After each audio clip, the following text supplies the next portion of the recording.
ternyata harta itu bukan sekedar kenikmatan yang menjadikan kita nyaman dalam menjalani kehidupan dunia, bukan semua fasilitas dunia, bukan. Tapi itu juga bisa menjadi perangkat yang mengentaskan solusi dari masalah yang dialami. Apa bentuknya nanti? Ada skema infak, ada skema zakat. Teman-teman hati-hati dengan zakat ya, karena sangat sensitif. Anda sengaja tidak berzakat, maka jadi racun hartanya. Bisa merusak kepada yang lainnya. Itu. Apalagi terwariskan nanti. Jadi makanan dimakan oleh anak atau siapapun, ya harus hati-hati. Infak itu nilainya tinggi. Infak itu bukan sekedar menghadirkan pahala yang sangat luar biasa, 700 kali lipat paling sedikit. Jangan dibatasi di situ. Al-Baqarah ayat 261. Ya, masalul ladzina yunfiquna amwalahum fi sabilillahi kamathali habbatin ambatat sab'a sanabil. 1 jadi 7. Fi kulli sumbulatin mi'atu habbah kali 100. 1 kali 7 kali 100, 700 kali lipat.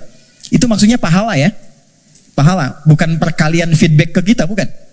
Jangan bayangkan begini, kalau saya infak 1.000, balik 700.000, bukan begitu cara memahaminya.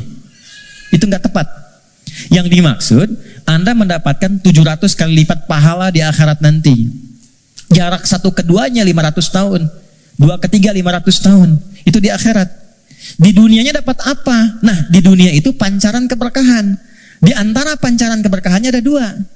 1, memberikan tambahan barakah kepada Anda yang nilainya lebih daripada apa yang Anda berikan, minimal 10 kali lipat. Misal, dijaga dari sakit yang kalau berobat nilainya sekian, dijaga dari musibah yang kalau dialami keluarnya mesti sekian. Itu. Yang kedua, ini yang paling menarik, infak dengan harta itu kalau diniatkan sesuai dengan keinginan yang kita mohonkan pada Allah, itu bisa mengentaskan persoalan yang sedang dialami. Itulah wasilah tawassul dengan harta. Rumusnya Quran surah ke-5 ayat 35. Saya pakai Quran, jadi nggak bisa dibantah. Ya ayyuhalladzina amanu taqullah. Hai orang-orang beriman, tingkatkan takwamu kepada Allah, wabtaghu ilaihil wasilah, dan cari wasilah dalam rangka menunaikan takwa itu. Apa wasilah diantaranya? Bisa menggunakan harta. Harta. Yuk, saya kisahkan dengan singkat, cepat sekali. Kalau mau infak, coba yang pertama, ini nasihat saya dari Quran. Orang pertama yang kita tuju kalau ingin berikan infak, orang tua. Siapa? Orang tua. Berikan yang terbaik yang mampu kita persembahkan.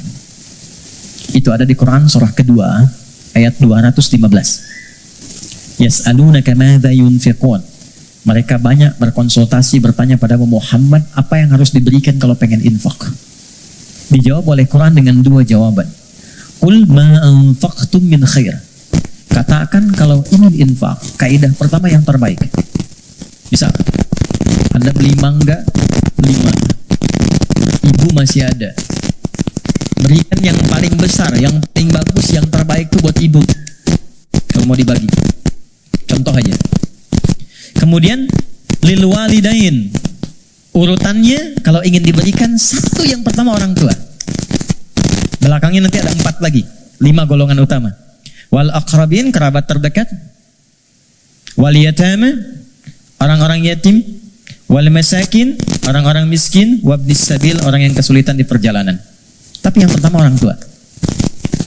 Jadi teman-teman, kalau orang tua masih hidup, apa yang bisa dipersembahkan walau tidak diminta. Sedang ada masalah misalnya kan, mohon kebaikan pada Allah, bikin makanan datang pada orang tua, minta doanya. Ini sederhana tapi dalam, minta doanya. Ada kitab namanya Al-Adabul Mufrad karya Al-Imam Al-Bukhari. Dikisahkan seorang berkonsultasi pada Ibnu Abbas radhiyallahu taala anhuma, pengen taubat, dosanya banyak. Apa jawab Ibnu Abbas? Ibu masih ada nggak? Ada katanya. Udah, pulang aja, berbakti pada ibumu. Sayangi ibumu, buat beliau merasa senang terus. Nanya lagi orang ini, kenapa mesti ibu? Kata Ibnu Abbas, saya tidak pernah mendapati di Quran dan keterangan Nabi yang terbaik dari bakti kepada ibu untuk mengentaskan semua masalahmu. Dan ibu nggak ada batasnya. Cari, termasuk saya sekarang gitu. Saya kalau mau belajar tuh saya niatkan, Ya Allah, untuk memuliakan ibu, masih hidup. Dan mohon pahala diakhirkan pada ayah untuk menerangi di alam kuburnya. Dan selalu bertambah kebaikan-kebaikan itu. Tambah. Satu. Jadi infak. Ya. Coba usahakan ya. Dan gak usah terlalu pengen dilihat dunia. Keluar jam 3, setengah 4. Lihat yang nyapu.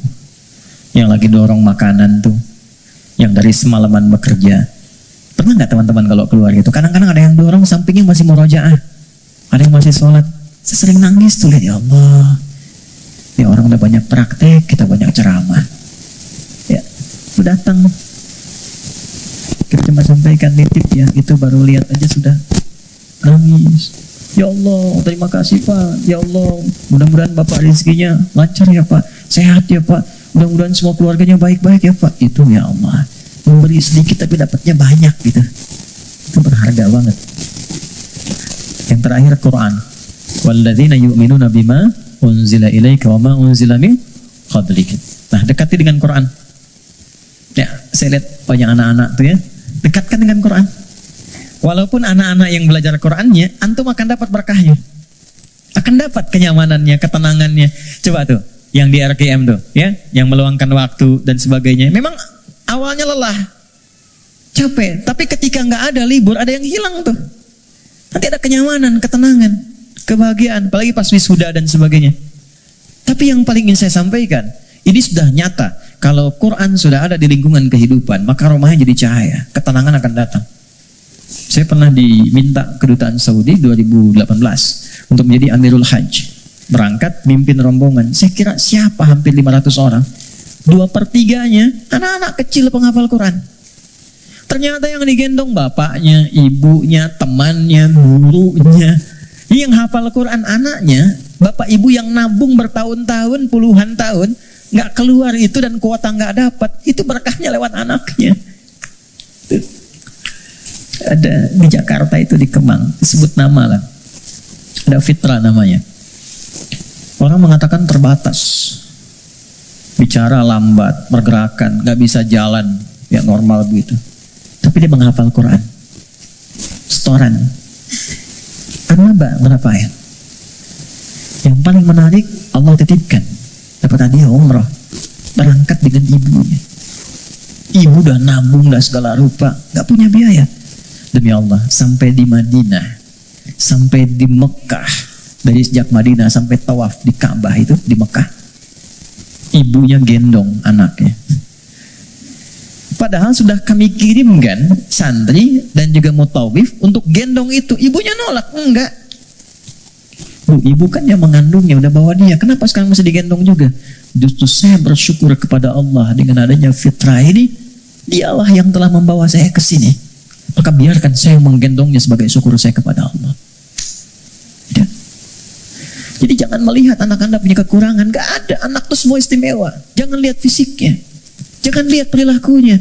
Ada keistimewaan yang Allah titipkan di dalamnya. Boleh jadi keberkahan itu di anak Anda, solusi itu di anak Anda. Bukankah Anda kadang punya masalah, lihat anak jadi tenang lagi?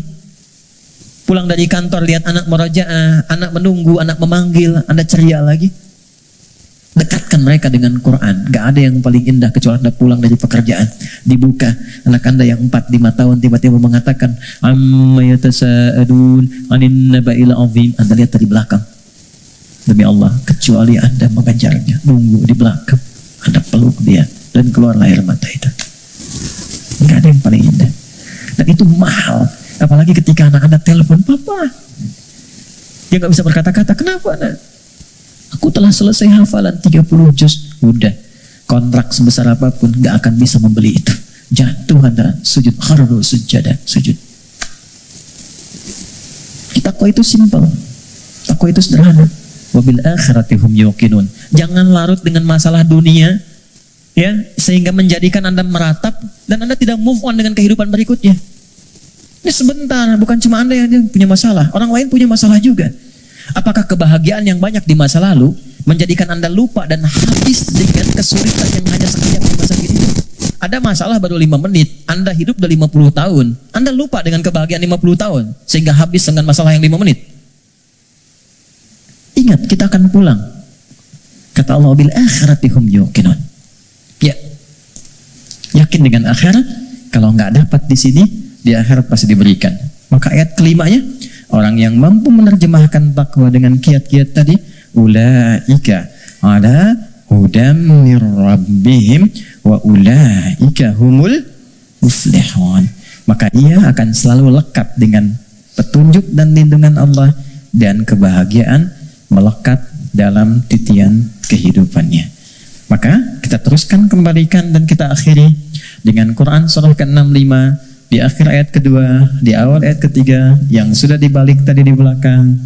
Yang kita katakan, wa may yattaqillaha yaj'al lahu makhraja. Semakin takwa ditingkatkan, salat naik, infak bertambah, kepada orang tua baik, Quran ditambah, sehari 1 ayat jadi 10 ayat, 1 halaman, 1 juz, yakin dengan akhirat, yaj'al lahu makhraja. Terakhir, wa yarzuqhu min haitsu la yahtasib. Bahkan nanti pada titik tertinggi, rezeki pun Allah antarkan tanpa sulit dia mencarinya. Sekejap datang. Saya tutup, wa may yattaqillaha yaj'al lahu min amrihi yusra. Kalau sudah semakin tinggi takwanya, maka diringankan semua ujian hidupnya. Bukan gak punya masalah. Ingat, bukan gak punya masalah. Tapi setiap akan dialami, diringankan dulu sehingga dia merasa seakan tak ada masalah. Padahal dia menghadapi hal yang sama. Ada 2 orang berhadapan dengan persoalan yang sama. Yang satu gak ada masalah, yang satu merasa sulit. Kenapa? Karena yang satu sudah mendapatkan keringanan dari Allah Subhanahu wa ta'ala.